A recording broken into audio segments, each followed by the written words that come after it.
me, that personal goal is enhanced by the rules written down in the Constitution. And the Constitution was written for the sole purpose of actually trying to bring some diverse states together, protect the rights of those states, but really to put a lot of restrictions on the federal government. That is what the document is all about. Restrain the federal government and document precisely exactly what the federal government's allowed to do. And those issues are listed in Article 1, Section 8. Unfortunately, today we have drifted a long way from that. So our goal right now has to be the defense of liberty, but also to defend our Constitution and make sure those individuals in Washington live within the law.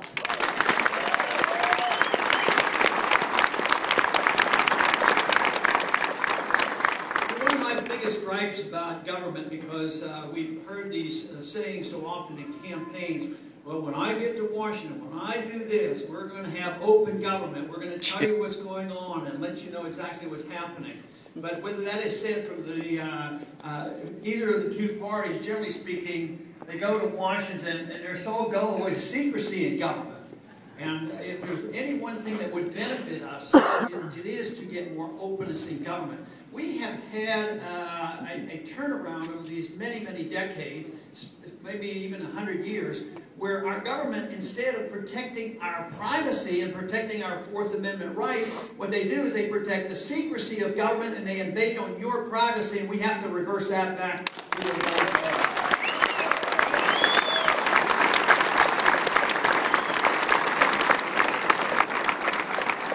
We do live in an age right now where the Fourth Amendment has very little respect. It's been especially the case since 9/11. All you have to do is look at the passages of some piece of legislation and the ability of our government to invade our privacy without proper search warrant. Quite frankly, I think we way overreacted over my objection right after 9/11. I see no benefit and no purpose, and it undermines liberty, the fact that the Congress placed and passed on us the Patriot Act. It should be repealed. Yeah.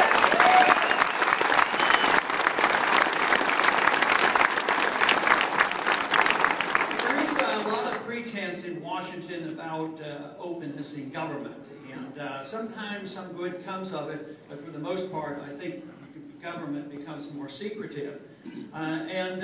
You take, for instance, the one big issue that many of us, I'm sure most of you in this audience, have participated in, and that is to get rid of the secrecy and all the chicanery going on at the Federal Reserve and get a true audit of the Federal Reserve.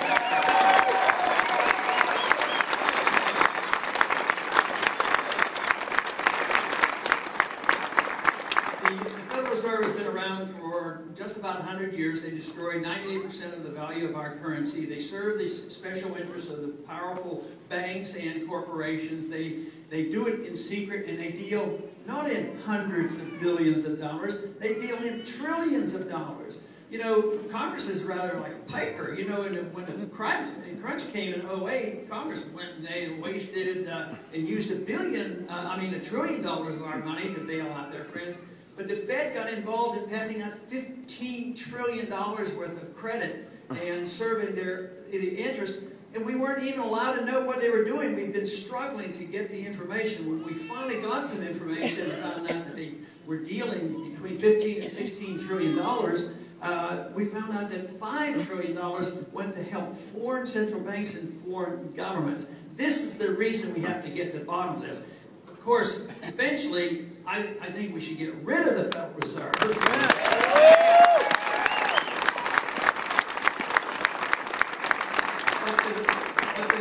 But the most important thing, I think the most important first step is getting transparency of the Federal Reserve. If we had true transparency, I think the American people would know what the next step should be. And right now we're winning that fight. 4 years ago, few people were very much interested in the Federal Reserve, but now 65% of the American people are on our side, and they're not just conservative constitutionalists or Republicans. There's a lot on the other side of the aisle. So it's an issue that is bipartisan because it serves special interests. So the American people want more transparency, and then the consequence would be that we would have a new monetary system. The opposition to us who want to have constitutional money are well aware of what's happening in the monetary system. And they are making their plans. But guess where their plans are coming out of? United Nations and the IMF. I say monetary reform, American sovereignty, our Constitution, gold and silver, and not allowing the IMF to give us another paper sign.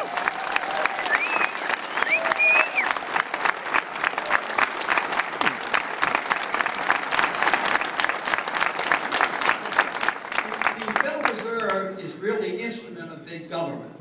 There's a lot of people paying lip service against big government. They don't pay a lot of attention to the Fed. But the most important part of our economic crisis today is the overwhelming debt that we have worldwide, whether it's just our debt, our state debt, our corporate debt, personal debt, or individual country debt like what's going on in Greece right now. So this debt comes about for one sole reason. They reject the notion that government should be restrained on the creation of new money, and that's why they abhor. Anybody who wants big government abhors the gold standard. The founders knew this and they understood it. They had gone through the runaway inflation of the continental dollars, so they put it into the Constitution. Only gold and silver could be legal tender.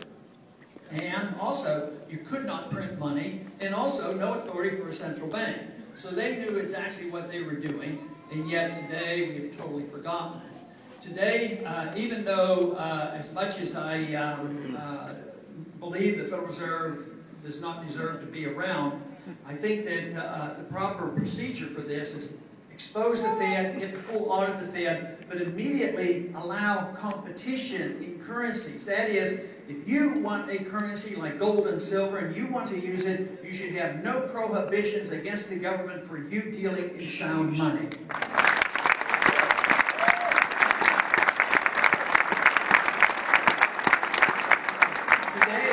Individuals have tried this. They have challenged it. They have been practicing civil disobedience, although they're obeying the Constitution. So they've tried to use gold and silver and literally have been arrested and their gold and silver stolen from them.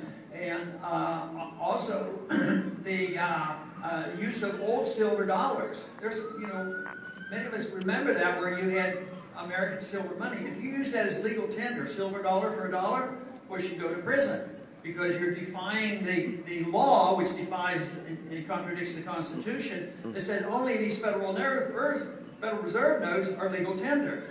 But if you ask, as I have the Federal Reserve Board Chairman, well, what is a Federal Reserve note? Define it. They can't even define it. And yet the Constitution is very clear, and the history is very clear on what a dollar actually has to be. So legalizing competition would mean that you repeal the legal tender laws, but what you do is also you get taxes off money. And if you want to use gold and silver, you shouldn't have to pay sales taxes and capital gains tax in order to be competitive. That way you could have a transition and this could be worked out. In Washington, generally speaking, if you talk about more openness in government and talking about not punishing people who become whistleblowers, the general consensus is, sure, we have to protect whistleblowers because they're taking a risk, they're speaking out, and their goal is to tell the truth. And I think that is good, but the net results of protecting and legally saying that a whistleblower is protected doesn't work out that well. It all depends on what they're blowing the whistle on. If they don't want that information out, then they come down very hard on the whistleblower. But the whistleblower in a free society is very important, especially under the circumstances that we have today, because there is so much secrecy. Right now, the Republicans in the House are doing a pretty good job on a couple issues where they are trying to expose exactly what this administration is doing. The Solyndra fiasco, this corrupt deal, which was all politics, all part of the philosophy of government intervention and giving out grants to special organizations. So Solyndra got almost $500 million, and they blew it. They lost it, and it was all political motivation. And now they won't tell us exactly what went on. So they're getting ready to subpoena the records of the administration. And I think that is good, and I think what they're doing is exactly right to get to the bottom of it. But unfortunately, sometimes not only the expenditure of cylinder money that it was motivated for political reasons and political gains, sometimes the investigations are motivated by political gain as well. But nevertheless, I think it's right and proper that we try to get to the bottom of it. The other one that I think that it's very good that there's an investigation in trying to call the administration on is this horrendous problem in the Justice Department when they pursued this Fast and Furious program. I think we should get to the bottom of that one as well.